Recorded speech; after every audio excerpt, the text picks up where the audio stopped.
Hello, aspirants. Welcome to Bhagyalakshmi IAS Institute, where passion meet purpose. Today, we are going to discuss about the 9th February current affairs అండి. యాక్చువల్గా నేను ఒక 1 week నుంచి లేకపోవడం వల్ల 3 days current affairs delay అయింది. రేపు వచ్చేసి మనకి 10th, 11th, 12th అప్లోడ్ చేస్తాను వీడియో. సో మరి 9th కరెంట్ అఫైర్స్ తీసుకుంటే చూడండి ఇక్కడ ఫస్ట్ ఆఫ్ ఆల్ మనకి విశ్వామిత్ర రివర్ అనేది మనకి న్యూస్లో ఉంది. సో ఈరోజు కొంచెం ఫాస్ట్గా చెప్తాను ఇంపార్టెంట్ పాయింట్లో. విశ్వామిత్ర రివర్ తీసుకున్నప్పుడు ఇది ఎక్కడ ఉంది ఏంటి అనేది మనం చూడాలి. ఫస్ట్ ఆఫ్ ఆల్ చూడండి ఇక్కడ గుజరాత్ ఎకలాజికల్ ఎడ్యుకేషన్ రీసెర్చ్ అంటే ఈడబ్ల్యూఆర్ అంటాం.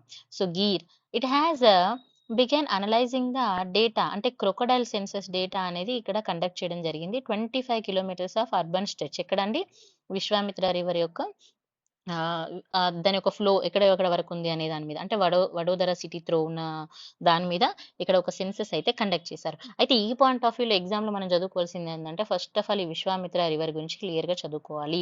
ఇది ఎక్కడ ఆరిజినేట్ అవుతుంది అని అంటే ఇక్కడ చూడండి పవగద్ హిల్స్ గుజరాత్ లో ఇది స్టార్ట్ అవుతుంది.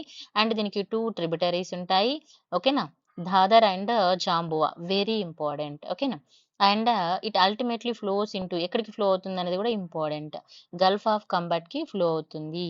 ఓకేనా, తర్వాత రెయిన్ ఫెడ్ రివర్ ఇది వచ్చేసి మనకి ఏం రివర్ అంటే రెయిన్ ఫెడ్ రివర్ అండి. ప్రైమర్లీ రెయిన్ అనేది అంటే రెయిన్ ఫెడ్ అంటే ఎక్కువ వర్షపాతం నుంచి వచ్చే నీరు అనేది ఇక్కడ తీసుకుంటుంది. తర్వాత ఇది ఇంకో పాయింట్ ఇంపార్టెంట్, ఇక్కడ చూడండి మీండరింగ్ అండ్ యూనిక్ ఎకోసిస్టమ్. మీకు ఇట్లా ఐడియా ఉందండి, మీరు జియోగ్రఫీ చదువుకుంటే మీకు ఐడియా ఉంటుంది. ఇలా ఉంటుంది మనకి అంటే వాటర్ ఫ్లో మనకి అయిపోయిన తర్వాత ఇక్కడ కొన్ని వాటర్ అనేది ఇక్కడ మిగిలిపోవడం, ఈ ఫ్లో అనేది ఇలా ఉంటుంది మనకి. సో ఇది మీండరింగ్ అంటాం. సో మీండరింగ్ అండ్ యూనిక్ ఎకోసిస్టమ్ అనేది ఉంటుంది. ఈ పాయింట్ వెరీ ఇంపార్టెంట్. ఓకేనా, తర్వాత మగ్గర్ క్రొకడైల్ అనేది ఇక్కడ మనం చూడొచ్చు. ఎక్కడండి వడోదరలో. అయితే వడోదర తీసుకున్నప్పుడు it stretch of the Vishwamitra river అనేది ఇక్కడ మనము ఇక్కడ హోమ్ సిటీగా చెప్పొచ్చండి. ఇక్కడ క్రొకడైల్ పాపులేషన్ మీద మనం చూసాం. ఇప్పుడు మరి మగ్గర్ క్రొకడైల్ గురించి తీసుకుంటే ఇక్కడ చూడండి గ్లోబల్ డిస్ట్రిబ్యూషన్ తీసుకుంటే crocodile are one of 24 extant species అనేది ఇక్కడ మనం చూడొచ్చు వరల్డ్ వైజ్ గా. హ్యాబిటేట్ తీసుకుంటే fresh water habitats like marsh, lakes, rivers, artificial ponds లో మనం ఇక్కడ చూడొచ్చు. ఇంపార్టెంట్. ఇండియాలో తీసుకుంటే 15 స్టేట్స్ మనం ఇక్కడ స్టేట్స్ అనేది ఇక్కడ మెన్షన్ చేసాం. ఒకసారి చూడండి, గుజరాత్ బేసిన్ కానీ, చంబల్ బేసిన్ కానీ, గంగా బేసిన్ కానీ మనం చూడొచ్చు. అదర్ కంట్రీస్ తీసుకుంటే ఇప్పుడు పాకిస్తాన్, శ్రీలంక, నేపాల్ ఇలా అదర్ కంట్రీస్ లో కూడా చూడొచ్చు. అండ్ వెరీ వెరీ ఇంపార్టెంట్ ఏంటంటే IUCN అనేది స్టేటస్ చూసుకోవాలి వల్నరబుల్. అయితే ఇక్కడ వల్నరబుల్ అనేది కూడా దీనిలో ఏమేమి వస్తాయి అనేది కూడా మీరు మళ్ళీ ఇక్కడ చదువుకోవాలండి. ఓకేనా, మరి సైట్స్ తీసుకుంటే అపెండిక్స్ 1 లో ఉంటుంది. ఈ రెండు important. Next national commission for SC అంటే షెడ్యూల్ ట్రైబ్ గురించి చెప్తున్నారు న్యూస్ లో. అయితే మరి నేషనల్ కమిషన్ గురించి ఇక్కడ మనం క్లియర్ గా చూడాలి. ఇది ఏంటంటే recently asked the Telangana government, Maharashtra, Andhra Pradesh and Odisha to conduct the survey అనేది కండక్ట్ చేసింది ఈ ఈ మన షెడ్యూల్ ట్రైబ్స్ మీద. ఓకేనా, సో మరి దీనికోసం మనకి న్యూస్ లో ఉంది. అయితే చూడండి exact number of tribal people displayed from the Chhattisgarh due to the most violence. అయితే మోస్ట్ వైలెన్స్ టైంలో ఎంతమంది ఇక్కడ వేరే వేరే ప్లేసెస్కి వెళ్ళారు, అసలు ఇప్పుడు ఎంతమంది ఉన్నారు ట్రైబల్స్ అనే వాళ్ళ మీద ఇక్కడ సర్వే కండక్ట్ చేసింది. ఈ పాయింట్ ఆఫ్ వ్యూ ఏం చదువుకోవాలంటే NSST అనేది NSSC కూడా రెండు చదువుకోవాలండి. సో NSST అంటే national commission for scheduled tribe అని ఉంటుంది. సో మరి ఇది ఎప్పుడు ఎస్టాబ్లిష్ చేశారు, వెరీ ఇంపార్టెంట్. ఆర్టికల్ 338 ఇక్కడ చూడండి అమైండ్మెంట్ చేశారు. ఆర్టికల్ 338 అంతకుముందు మనకి ఏంటంటే NSST, NSSC రెండు మనకి కమాండ్ గా ఉండేది.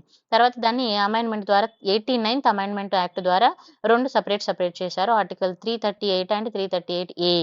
ఓకేనా, కాన్స్టిట్యూషనల్ అమెండ్మెంట్ యాక్ట్ 89. ఇది ఇంపార్టెంట్, చూసుకోవాలి, ఎగ్జామ్ లో అడిగే ఛాన్స్ ఉంటుంది. ఓకేనా, నెక్స్ట్ మరి దీని గురించి తీసుకున్నప్పుడు చైర్పర్సన్ తీసుకుంటే చైర్పర్సన్, వైస్ చైర్పర్సన్ వచ్చేసి 3 years టర్మ్ అనేది ఉంటుంది. ఇంపార్టెంట్. ఓకేనా, మరి చైర్పర్సన్ ఎవరిని ఎన్నుకుంటామంటే it hold the rank of union cabinet minister rank ఉండాలి. తర్వాత వైస్ చైర్మన్ తీసుకున్నప్పుడు మినిస్ట్రీ ఆఫ్ స్టేట్, తర్వాత అదర్ మెంబర్ తీసుకున్నప్పుడు secretary of the government of India నుంచి తీసుకుంటాము. మరి మెయిన్ ఫంక్షన్స్ తీసుకుంటే సేఫ్ గార్డ్స్ మానిటర్ చేస్తుంది, వాళ్ళ యొక్క సేఫ్ గార్డ్స్ గురించి. తర్వాత ఎంక్వైరీ టు ద కంప్లైంట్స్, ఏమైనా కంప్లైంట్స్ వచ్చినప్పుడు ఎంక్వైరీ చేస్తుంది. అడ్వైజరీ రోల్ అనేది ప్లే చేస్తుంది. ఓకేనా, అంటే వాళ్ళ యొక్క డెవలప్మెంట్ లో, సోషియో ఎకనామిక్ డెవలప్మెంట్ లో తోడ్పడుతుంది. తర్వాత అన్యువల్ రిపోర్ట్ అనేది ప్రొవైడ్ చేస్తుంది. ఓకేనా, నెక్స్ట్ నెక్స్ట్ వచ్చేసి మనకి ఇక్కడ చూడండి ఎన్ఏఏసీ అంటాం. అంటే national assessment and accreditation council. ఇది మనం జనరల్‌గా మీరు కాలేజెస్ తీసుకుంటే ఎన్ఏఏసీ సర్టిఫైడ్ అని ఉంటుంది. అంటే ఇది ఏం చేస్తుందంటే జనరల్‌గా కాలేజ్ ఇన్‌ఫ్రాస్ట్రక్చర్ ఏ విధంగా ఉంది, ఫ్యాకల్టీ సరిగ్గా ఉన్నారా, ఇవన్నీ చూసుకొని ఒక సర్టిఫికేట్ అనేది ఇస్తదన్నట్టుగా. మీరు చూస్తే ఇప్పుడు ప్రతి ఇయర్ కొన్ని కాలేజెస్ తీసేశారని చెప్తారు. ఎందుకు తీసేశారు అనంటే అక్కడ ఈ సర్టిఫికేట్ అనేది ఇక్కడ ఇంపార్టెంట్ అన్నట్టుగా. మరి ఇది ఏంటనేది చూడండి. అయితే న్యూస్‌లో ఎందుకుందంటే recently announced the immediate halt of physical inspection. College మీద ఉన్న ఫిజికల్ ఇన్స్‌పెక్షన్స్‌ని హల్ట్ చేయమన్నారు. మరి ఎందుకు హల్ట్ చేయమన్నారు? అసలు ఎన్‌ఏఏసీ అంటే ఏంటంటే ఇది చూడాలి. ఇదొచ్చేసి ఎన్‌ఏఏసీ 1994లో ఎస్టాబ్లిష్ చేశారు. It is an autonomous institution. It is under what? దేని కింద వస్తదంటే యూనివర్స్ గ్రాంట్ కమిషన్ యూజీసీ కింద వస్తది. Very important. దీని ఆబ్జెక్టివ్ ఏంటండి? క్వాలిటీ ఆఫ్ హైయర్ ఎడ్యుకేషన్‌ని ఇది మెయిన్‌గా ఎన్‌ష్యూర్ చేస్తదన్నట్టుగా. మెయిన్ ఫంక్షన్స్ తీసుకుంటే హైయర్ ఎడ్యుకేషన్స్‌లో assessment and accreditation of the higher educational institutions like colleges, యూనివర్సిటీలో వాళ్ళ యొక్క క్వాలిటీ స్టేటస్‌ని ఇది చెక్ చేస్తదన్నట్టుగా. తర్వాత ఎవల్యూషన్ పారామీటర్స్ తీసుకున్నప్పుడు అంటే అక్కడ టీచింగ్ ఫ్యాకల్టీ ఎలా ఉంది, టీచింగ్ లెర్నింగ్ ప్రాసెస్ ఎలా ఉంది, ఇన్‌ఫ్రాస్ట్రక్చర్ ఎలా ఉంది, గవర్నెన్స్ ఇన్నోవేషన్ ఏ విధంగా ఉందనేది చూస్తది. తర్వాత గవర్నెన్స్, లీడర్‌షిప్ అండ్ వాలంటరీ బేసిస్‌లో ఏ విధంగా చూస్తే జస్ట్ చూసుకుంటే సరిపోతది. ఓకేనా? Main important. ఇక్కడ హెడ్ క్వార్టర్ అనేది బెంగుళూరులో ఉంది. వాలంటరీ బేస్ అండి ఇది. ఓకేనా? నెక్స్ట్ ఇక్కడ చూడండి రిస్ట్రిక్టెడ్ నేషనల్ బ్యాంబూ మిషన్ అనేది మనకి న్యూస్‌లో ఉంది. మరి ఏంటి నేషనల్ బ్యాంబూ మిషన్ అనేది మనం తీసుకుంటే ఇక్కడ చూడండి ministry of state for agriculture and farmer welfare. ఏ మినిస్ట్రీ అనేది ఇంపార్టెంట్.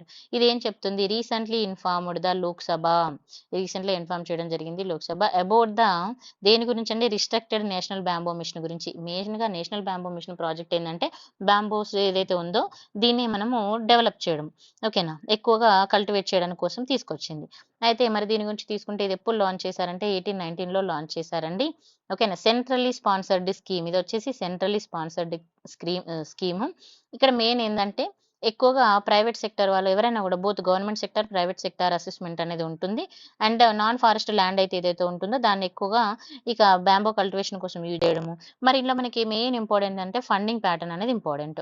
ఇక్కడ ఫర్ ఆల్ స్టేట్స్ తీసుకున్నప్పుడు జనరల్‌గా సెంట్రల్ గవర్నమెంట్ 60% పెడితే స్టేట్ గవర్నమెంట్ 40% పెడతది. అదే north east and hill states తీసుకున్నప్పుడు సెంట్రల్ గవర్నమెంట్స్ 90%, స్టేట్స్ 10%. అదే కాకుండా యూనియన్ టెరిటరీస్ తీసుకున్నప్పుడు 100% ఫండింగ్ అనేది మనకి ఉంటుంది. ఓకేనా? మేజర్ ఆబ్జెక్టివ్స్ ఏందంటే availability of the quality of planting మెటీరియల్‌ని ప్రొవైడ్ చేయడము, బాంబో కల్టివేషన్‌ని ఇక్కడ ఎక్స్‌పాండ్ చేయడం అనేది మెయిన్ ఇంపార్టెంట్. ఓకేనా? నెక్స్ట్. నెక్స్ట్ చూడండి దశావతార ట్రీటీ. ఇదొచ్చేసి మనకి ట్రెడిషనల్ ఫోక్ ఆర్ట్ అండి. మనకి art and culture point of వ్యూలో వస్తుంది. ఇదొచ్చేసి ఏందంటే చూడండి 800 ఇయర్స్ ఓల్డ్ హిస్టరీలో మనం ఇది చూడొచ్చు. మరి ఇది ఏంటి ఎక్కడ పెర్ఫార్మ్ చేశారంటే traditionally performed in Maharashtra and north గోవాలో పెర్ఫార్మ్ చేస్తారు. మరి ఈ థీమ్ ఏంటి అనంటే ఇక్కడ చూడండి స్టోరీస్. మెయిన్ థీమ్ ఇక్కడ క్వెషన్ ఈ పాయింట్ ఆఫ్ వ్యూలో అడిగొచ్చండి. థీమ్ వచ్చేసి 10 ఇన్‌కార్నేషన్ ఆఫ్ ద విష్ణు యొక్క 10 అవతారాల మీద ఇక్కడ ఉంటుంది. మత్స్య, కూర్మ అవతారం, వరాహ, నరసింహ, వామన, మన పరశురామ, కృష్ణ, తర్వాత బుద్ధ, కల్కి ఇలా ఈ అవతారాల గురించిన పెర్ఫార్మన్స్ అయితే ఉంటుంది. ఓకేనా? ఎప్పుడు ఉంటుంది అనంటే ఆఫ్టర్ ప్యాడీ హార్వెస్టింగ్ తర్వాత ఎండ్ ఆఫ్ నవరాత్రి అక్టోబరు తర్వాత లాస్ట్ అంటిల్ మే వరకి ఉంటుంది. మ్యూజికల్ ఇన్‌స్ట్రుమెంట్ ఏం యూజ్ చేస్తామంటే హార్మోని, తంబోలా అండ్ గన్స్ అనేవి యూజ్ చేస్తాము. తర్వాత నేచర్ ఆఫ్ ద షో అంటే దీని యొక్క మెయిన్ తీసుకుంటే primarily musical and occasional dialogues అనేది కూడా మనం చూడొచ్చు. కల్చరల్ ఇంపార్టెన్స్ అనేది ఇక్కడ చూడొచ్చు. ఇంకా, ఇంకా చాలా ఉన్నాయి. నేను కొంచెం ఒక్కరోజు కొంచెం స్పీడప్‌గా చెప్తాను మరి. అయితే కొన్ని నేను ఇక్కడ మీకు పిక్చర్స్ కూడా ఈరోజు ఏం పెట్టలేదు. రేపటి నుంచి మీకు చూపిస్తాను. నెక్స్ట్ సైమన్ ఐలాండ్ అనేది మనకి లేటెస్ట్ న్యూస్‌లో ఉంది.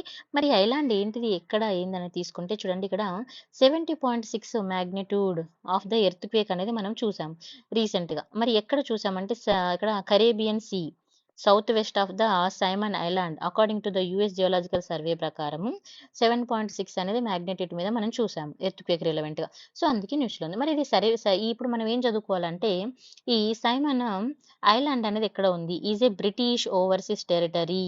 ఎక్కడండి? Located in Caribbean sea and south of Cuba and north west Jamaica. ఈ పాయింట్ వెరీ ఇంపార్టెంట్. ఓకే. మరి జియోగ్రఫీ ఆఫ్ ద ఐలాండ్ తీసుకున్నప్పుడు 3 డిస్టింక్ట్ ఐలాండ్స్ అనేది మనం ఇక్కడ చూడొచ్చు. ఈ ఐలాండ్‌లో ఇట్ కన్సిస్టింగ్ ఆఫ్ 3. ఒకటి గ్రాండ్ సేమన్ అండ్ సేమన్ బ్రాక్ అండ్ లిటిల్ సేమన్ అనేవి మనం ఇక్కడ చూడొచ్చు. నెక్స్ట్ నేచర్ ఆఫ్ బ్యూటీ అనేది ఇక్కడ నేచురల్ బ్యూటీ అనేది అంటే కోరల్ రీఫ్స్ కానీ క్రిస్టల్ క్లియర్ వాటర్ కానీ ఇక్కడ మనం చూడొచ్చు, శాండ్ బీచెస్. తర్వాత గ్రాండ్ సేమన్ ఇప్పుడు మనం 3 అన్నాం కదా ఇక్కడ. గ్రాండ్ సేమన్ ఒకటి, సేమన్ బ్రా ఒకటి అండ్ సెమన్ బ్రాక్ ఒకటి అండ్ తర్వాత లిటిల్ సైమన్ అనేది ఒకటి. ఫస్ట్ మనము గ్రాండ్ సైమన్ తీసుకున్నప్పుడు it is the largest and most population of the 3 islands లో ఎక్కువ పెద్దగా ఉంటుంది, ఎక్కువ పాపులేషన్ ఉంటుంది. తర్వాత సైజ్ ఆఫ్ ఏరియా తీసుకున్నప్పుడు 265 స్క్వేర్ కిలోమీటర్స్ ఉంటుంది. క్యాపిటల్ ఇది important. Okay, capital of the Simon island is the George town. ఇది ఎక్కడ ఉందనంటే గ్రాండ్ సైమన్ లో ఉంది. అఫీషియల్ లాంగ్వేజ్ తీసుకుంటే ఇంగ్లీషు. ఓకేనా. సో నెక్స్ట్ బీల్ ట్రైబ్ అనేది న్యూస్ లో ఉంది. మరి బీల్ ట్రైబ్ గురించి తీసుకుంటే అదర్ కంట్రీస్ ఎక్కడ ఉన్నాయో ఇక్కడ చూసుకోండి. తర్వాత బీల్ ట్రైబ్ తీస్తే మనకి ఇది న్యూస్ లో ఎందుకు ఉంది అనేది చూసుకుంటే ఇక్కడ మనము అరౌండ్ గా రీసెంట్ గా ఏమైందంటే ఒక 12 బీల్ ఫ్యామిలీస్ వాళ్ళని వాళ్ళ యొక్క ఇండ్లను ఏం చేశారంటే ఇక్కడ attempt to the demolish their house అంటే వాళ్ళ ఇండ్లని డిమాలిష్ చేయడం జరిగింది అండ్ డిస్ప్లేస్ చేయడం జరిగింది అన్నట్టుగా, అందుకే న్యూస్ లో ఉంది. ఈ పాయింట్ ఆఫ్ వ్యూలో మనం చదువుకుంటే బీల్ ట్రైబ్ గురించి మంచిగా చదువుకోవాలి. బీల్ ట్రైబ్ తీసుకుంటే మోస్ట్లీ మనం ఇక్కడ ఇది వచ్చేసి ట్రైబల్ గ్రూప్ అండి. బీల్ అనేది ఎక్కడి నుంచి వచ్చిందంటే derived from the Dravidian word నుంచి వచ్చింది. వీలు ఆర్ బీలు పదం నుంచి వచ్చింది. దీని అర్థం బోవన్ ఉంటుంది. ఎథనిసిటీ అండ్ రేషియల్ గ్రూప్ తీసుకున్నప్పుడు చూడండి ఇక్కడ Dravidian racial group of western India, it belonging to the australoid group. ఇది మనకి ఆంథ్రోపాలజీ వల్ల కూడా చాలా ఇంపార్టెంట్. ఇది ఇట్లాంటి చదువుకోవాలి, క్వశ్చన్స్ ఈ పాయింట్ ఆఫ్ వ్యూ అడుగుతారు. డిస్ట్రిబ్యూషన్ తీసుకుంటే సెంట్రల్ అండ్ ఈస్టర్న్ రాజ్పూత్ బీల్స్ అనేది మనం చూడొచ్చు. తర్వాత ఆక్యుపేషన్ తీసుకుంటే అగ్రికల్చర్ సారీ లాంగ్వేజ్ తీసుకుంటే ఇండో ఆరియన్ లాంగ్వేజ్. ఓకేనా. బిలీవ్స్ తీసుకుంటే హిందూయిజం. సారీ మెయిన్ ఫెస్టివల్స్ ఇది చాలా ఇంపార్టెంట్ అండి. బాణేశ్వరి ఫెయిర్ అని సెలబ్రేట్ చేసుకుంటారు డ్యూరింగ్ ద శివరాత్రి టైంలో. లార్డ్ శివని ఎక్కువ పూజిస్తారు. తర్వాత పొటాష్ అనేది మనకి న్యూస్ లో ఉంది. సారీ ఇంకెన్నున్నాయి. పొటాష్ అనేది ఒకటి న్యూస్ లో ఉంది. తర్వాత ఆర్టికల్ 22 ఇది చాలా సింపుల్ అండి. ఆర్టికల్ 22 ఎందుకు న్యూస్ లో ఉందని అంటే ఇక్కడ మనకి ఇండివిజువల్ అరెస్ట్ ను ప్రొటెక్ట్ చేయడం కోసం మనకి ఆర్టికల్ 22 మీ అందరికి తెలుసు. చూడండి, protect the individual from the arrest and detention in certain cases. Sorry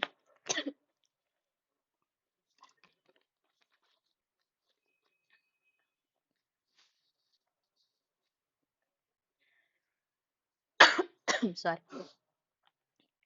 1 second.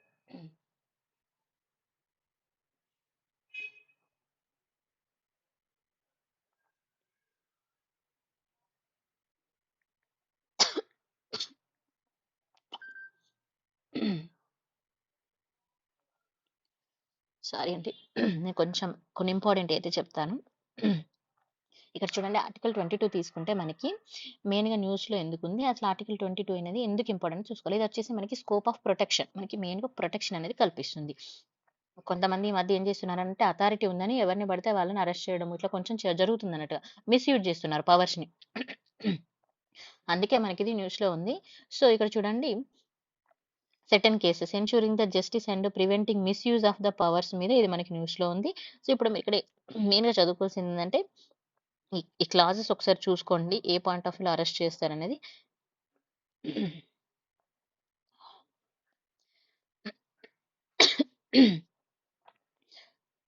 Next ఇక్కడ చూడండి, క్లబ్ ఎస్ మిసైల్ సిస్టమ్ అనేది మనకి న్యూస్ లో ఉంది. ఇది ఏంటంటే India has recently reached an agreement with ఎవరితో అండి, Russia, to acquire the club S missile system.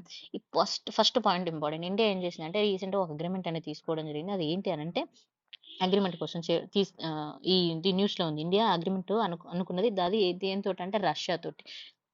ఎందుకనంటే క్లబ్ ఎస్ మిసైల్ అనే దాన్ని, మిసైల్ సిస్టమ్ ని ఇక్కడ డెవలప్మెంట్ కోసం. అయితే చూడండి, which intended to enhance the operational capabilities to the Indian navy. ఎందుకు ఇండియన్ నావీ ఈ సిస్టమ్ ని ఇక్కడ మనము డెవలప్ చేసుకోవడం కోసం. మరి క్లబేస్ మిసైల్ సిస్టమ్ అంటే ఏంటిది, ఇది డెవలప్మెంట్ తీసుకుంటే it is also known as a Kalibr అంటాము. ఎవరు డెవలప్ చేస్తున్నారంటే Russian defence company NPO Novator. It including the Moscow defence forces అనేది ఇంక్లూడ్ అవుతుంది. ఫస్ట్ పాయింట్, ఎవరు డెవలప్ చేస్తున్నారు ఇంపార్టెంట్. తర్వాత వేర్ హెడ్ అండ్ రేంజ్ తీసుకున్నప్పుడు ఇది చాలా ఇంపార్టెంట్. పేలోడ్ వచ్చేసి 400 కిలోమీటర్స్ ఉంటుంది. ఓకేనా. Target up to 300 kilometres. తర్వాత కాంపోనెంట్స్ ఇది తీసుకుంటే ఇక్కడ ఇదొచ్చేసి ఇంక్లూడింగ్ ద ఫైర్ కంట్రోల్ కూడా ఇంక్లూడ్ అవుతుంది. Vertical launcher unit. Okay. VLU unit. ఈ పాయింట్ కూడా ఇంపార్టెంట్. పర్ఫార్మెన్స్ తీసుకున్నప్పుడు పర్ఫార్మ్ ద డేంజరస్ కాంబాట్ జోన్స్‌లో పర్ఫార్మ్ అనేది చేస్తుంది. అండ్ స్పీడ్ అండ్ ఆల్టిట్యూడ్ తీసుకున్నప్పుడు ఏ విధంగా ఉన్నదనేది కూడా మనం చూసుకోవచ్చు. 10-15 మీటర్స్ ఆల్టిట్యూడ్ ఉంటుంది. తర్వాత మోడ్యులర్ డిజైన్ ఇది కూడా ఇంపార్టెంట్ అండి. షేర్ ద కామన్ పార్ట్స్ వచ్చేసి ఇక్కడ మనకి కలిబర్ ఫ్యామిలీ నుంచి ఇక్కడ తీసుకోవడం జరిగింది. వేరియస్ మిలిటరీ అప్లికేషన్‌లో మనం దీన్ని యూజ్ చేయొచ్చు. ఇంకొకటి పొటాష్ ఉంది. సో, పొటాష్ మనకి న్యూస్‌లో ఎందుకుంది అనంటే చూడండి Punjab mining minister recently announced that the government will explore the potash mining. ఎక్కడండి in Fazilka and Shri Muktsar Sahib district. ఇది ఎక్కడ ఉంది మనకి Punjab. And detect the large mineral reserves అనేది కనుక్కున్నారు 3 మైనింగ్ బ్లాక్స్ లో. ఓకే. అందుకే ఇది మనకి న్యూస్ లో ఉంది. మరి పొటాష్ గురించి తీసుకుంటే వేరియస్ ఇనార్గానిక్ కాంపౌండ్స్ అనేది ఇందులో ఉండడం మనం చూస్తాము. And potassium in water solution form లో ఉంటుంది. తర్వాత దాని యొక్క ఓర్ అనేది మనం ఇక్కడ చూసుకోవాలండి. మెయిన్‌గా యూజ్ ఆఫ్ పొటాష్ ఒక్కసారి చూడండి. తర్వాత పొటాష్ రిజర్వ్స్ ఇది మనకి ఎగ్జామ్ పాయింట్ ఆఫ్ వ్యూలో ఇంపార్టెంట్. ఎక్కడ ఉన్నాయి? రాజస్థాన్‌లో ఉంది 89%, పంజాబ్‌లో ఉంది, మధ్యప్రదేశ్, యూపీ. తర్వాత పొటాష్ రిజర్వ్స్ వరల్డ్ వైస్‌గా తీసుకున్నప్పుడు Canada, Belarus, Russia, China, USA and Germany and Chile. ఇవి చాలా ఇంపార్టెంట్. ఓకేనా? సారీ కొంచెం గొంతు ప్రాబ్లమ్ వచ్చేసింది. నేను రేపు మీకు 10, 11, 12 అప్లోడ్ చేస్తాను. Thank you so much for watching. ఈ పీడిఎఫ్ నేను మీకు మన టెలిగ్రామ్ గ్రూప్‌లో పెడతాను. కొంతమంది తెలియట్లేదు అంటున్నారు. తెలియని వాళ్ళు నా పర్సనల్ నెంబర్ ఉంటుందండి ఇక్కడ మీకు. ఈ నెంబర్‌కి వాట్సాప్ చేస్తే నేను రిప్లై ఇస్తాను మీకు. ఓకేనా? Thank you.